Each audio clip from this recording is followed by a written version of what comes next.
बड़ी नाचतिया बजा के अपन गानवा रे।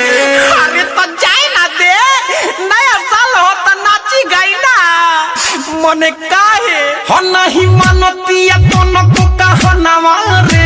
पिकनी हिक मनावे मुस्कानावा रे। नहीं माने नया साल में कहनावा रे। पिकनी हिक मनावे मुस्कानावा रे। अरे तो ऊ मनावतिया तो तोर काहे फाटोता रे फाटी ना। डीजे विकास लीगा सीतामढ़ी।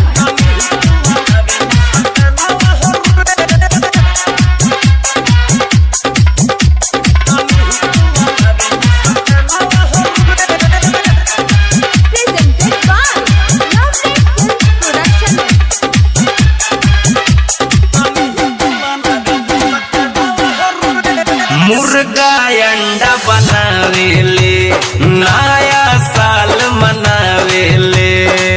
अरे तो अभी मुर्गे नुआइल बा, हम जातनी खोसी लियावे ना बबी। और मुर्गा अंडा बनावेले नया साल मनावेले। दुख पाई है बात के यारवा हमके नाही बोलावेले। दिन भर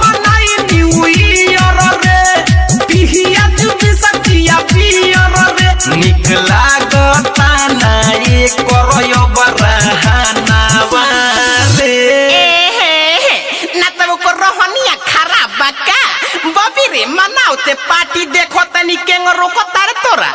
तो नहीं माने माई बाबू के कहनावा रे। पिकनी हिक मनावे मुस्कानावा रे। नहीं मानतिया कोनो को कहनावा रे। पिकनी हिक मनावे मुस्कानावा रे।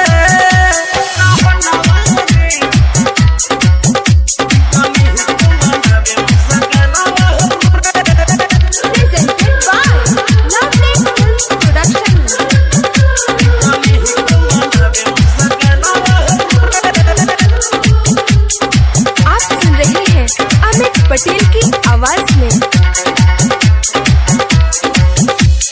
हमरा के दिहल छोड़ी रे। खात बिया भूज के गोड़ी रे। अरे दादा हो पहले हमार खून पियलस, अब मुर्गा के टंगरी खातिया। अरे हमरा के दिहल छोड़ी रे। खात बिया भूज के गोड़ी रे। न्यू ईयर में सुन रे यारवा दिल दिया देले तोड़ी रे। अमित पटेल के भुलाई रे। सुदिस पटेल के बोलाई रे। घर से दिया आइल पढ़े के बहानावा रे। हो तो का हो जाई मारदावा, एक दिन नु आजुआ नया साल हो एंजॉय करी फिर ओकरा बाद पढ़ई के नु बा। नहीं मानतिया कोनो को कहनावा रे। पिकनी हिक मनावे मुस्कानावा रे। निको लागता ना ये कर रहनावा रे। पिकनी हिक मनावे मुस्कानावा रे। हरियर से मांग के पैसा रे। घूमे दिन भर बबैचा रे। बड़ी नाचत बिया बजा के अमित के गानावा रे। अरे छोड़ा मारदावा, एक गो ट्रैक पर कोई गो गई बहो हमरो बोलत बोलत मुंह दुखा गइल बा। हां अभी होलियो नु गाय में पर तो नहीं माने माई बाबू के कहनावा रे। पिकनी हिक मनावे मुस्काना